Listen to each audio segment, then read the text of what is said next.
د اهل سنت والجماعت احناف دیوبند په دلایلو کې دوم دلیل د احادیث مبارکه نه درته بیانوم.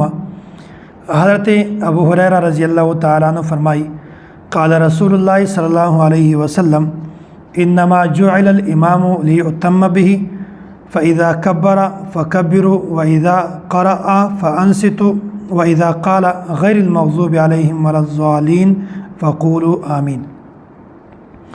سنن ابن ماجه صفحه نمبر 61 باب اذا قرأ الامام فانصتوا او داسې سنن نسائی جلد نمبر 1 صفحه نمبر 146 باب التأويل قوله عز وجل واذا قرئ القرآن فاستمعوا له وانصتوا. دا حدیث ته دغه راوی د حضرت ابو هريره رضی الله تعالی عنہ.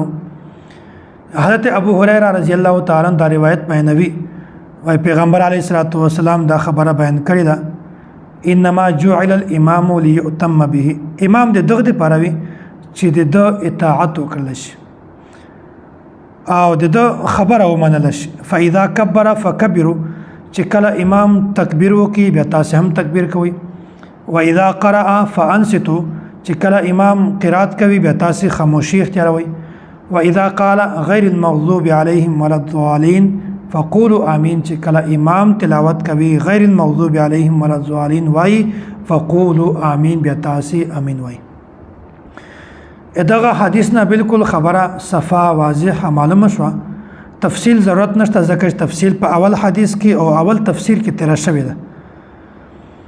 نو خلاصه دې دا چې دغه حدیث نه دا ثابتېږي چې رسول الله صلی الله علیه وسلم به چې کله تلاوت کول منځ به ورته کاو بیا مقتدیانو ته به و چې تاسو په ما پسې تلاوت مکوئ.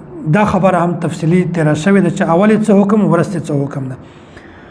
نو دا خبره ثابتېږي چې قرات خلف الامام د دغه جواز بالکل نشته.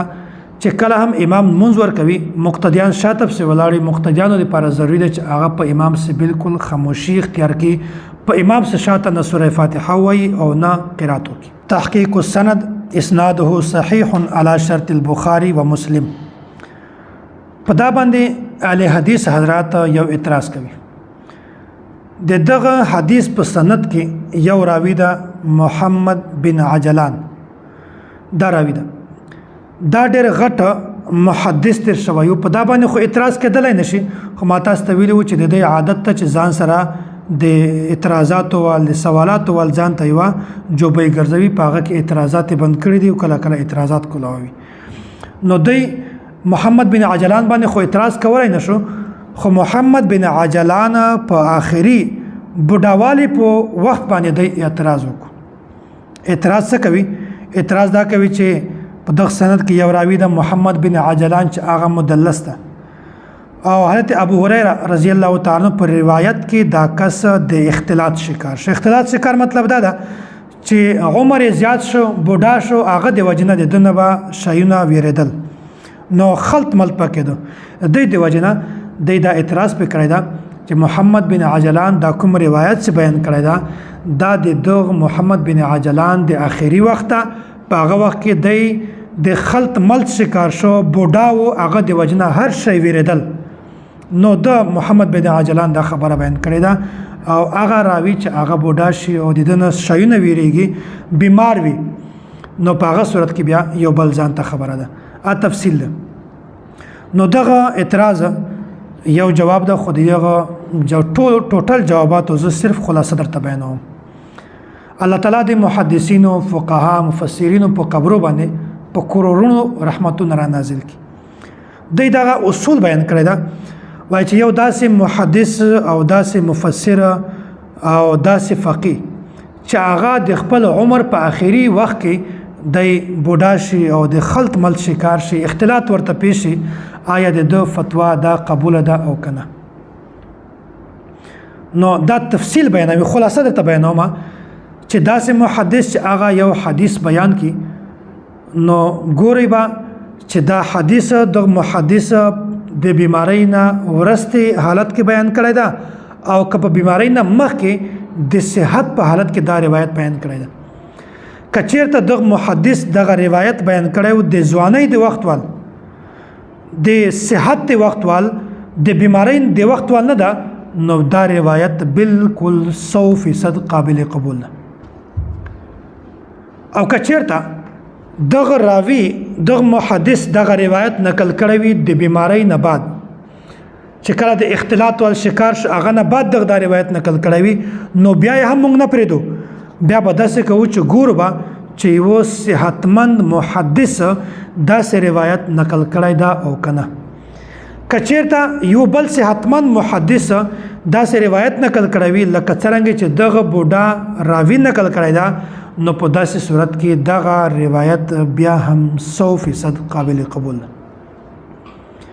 او کچیرته د بیماری نه ورسته د بیماری د حالت وال د وخت وال دغه روایت وي او یو ځوان محدث دا خبره هم نه بیان کړي، یو صحتمند محدث هم دا خبره نه بیان کړي، بیا به مونږ ګورو چې دا دغه راوی خبره د قواعد شرعیه مطابق ده که مخالف ده، دا د شریعت د قواعد مخالفت کوي که مطابقت کوي موافقت کوي. کچیرته دغه راوی خبره د شریعت د قواعد موافق وي نو دا به هم بیا مون قبلو، او کچیرته دا خبره د قواعد شرعیه مخالفه وي نو بیا مون داسې روایت بالکل نه منو.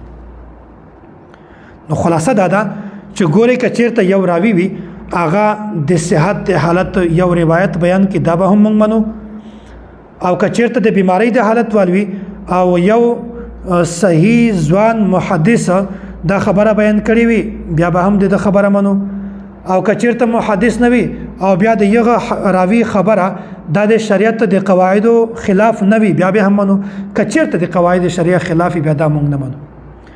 نو دا محمد بن عجلان دا یو غټ مفسد محدث تر شوی وو، په دې باندې خو دې اعتراض کولای نشو، خو د په آخري عمر باندې اعتراض وکړ. نو داسې صورت کې هر راوی والا خبره چې دغه د اختلاط وال شکار شو لهغه دغه روایت پرېږده نو داسې بار بار د هر سړي خبره ممنئ. دغه یو مثال بل درته بیانوم. مثال نمخته دا خبره ده چې اهل حدیث په عقل باندې دومره وړاندې دي چې دوی په محمد بن عجلان باندې اعتراض نه میندو، خو بیا هم د صحت وال روایت چې کومه ده هغه د بیماری په حالت باندې محمول کړی ده. څومره غټ دجل ده، څومره غټه ناانصافي ده.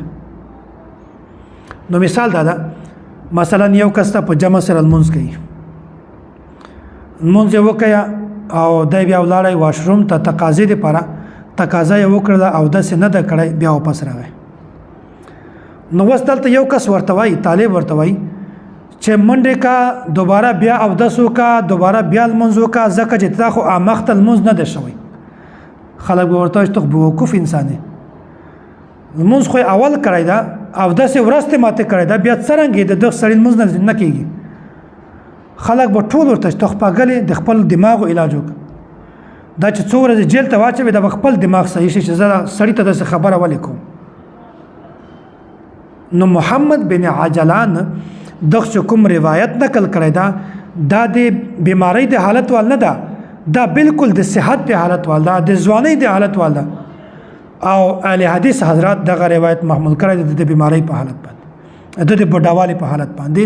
نو خلک به د اتهامات چې تاسو نه غټ په وقوف نشته، ګوره روایت کله بیان کړی ده او تاسو اعتراض په کوم وخت باندې کوئ.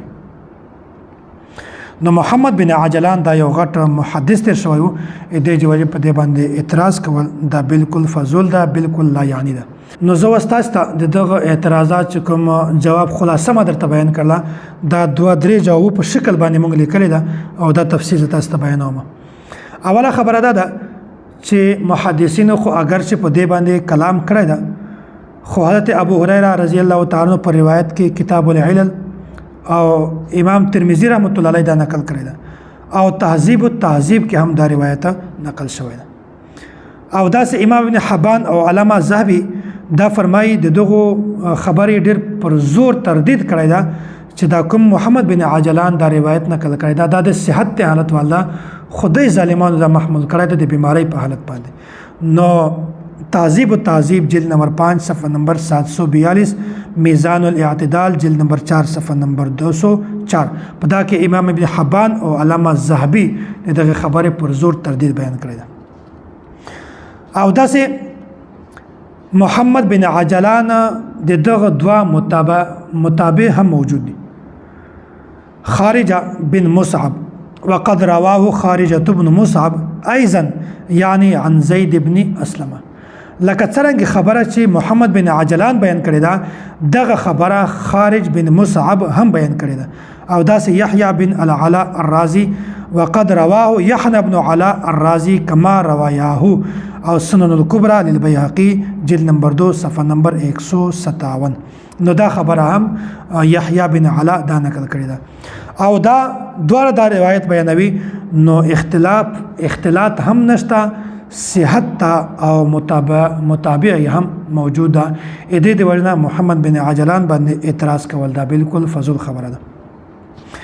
درم جواب خلاصه دا امام نووي رحمت الله علیه د مختلط راوی متعلق د یو اصول بیانوي او قاعده بیانوي. تعذیب الاسماء والصفات جلد نمبر 1 صفحه نمبر 242 پدا کې هم دا نقل کړی دا وحکم المختلط او د مختلط روایت حکم دادا فرمای انه لا يحتج بما روي عنه في الاختلاط او کثیر دا واقعتا د بیماری د زمانه والی روایت وی نو دا مونږ نه منو. او شک فی وقت تحمله یا دا شک کې چې دغه پته نشته چې دا روایت کله راخسته دا نو بیا هم دا مونږ نه منو. ويحتج بما روي عنه قبل الاختلاط او کچیرته د بیماری پر اطلاق د مخته دا د صحت زمانه ول روایت وی نو دا روایت مونږ بیانو او دا روایت بالکل قبولی. وما كان في الصحيحين عنه محمول على الاخذ عنه قبل الاختلاط او کچیرته دغه روایت دا په صحیحین کې موجود وي نو دغه روایت مونږ محمولو د بیماری نه مخته د صحت په حالت باندې. لہذا دا د اختلاط نه مخته خبره ده په دا باندې اعتراض کول دا بالکل فضول او لا یعنی خبره ده. د حقیقت سره دغه هیڅ تعلق نشته.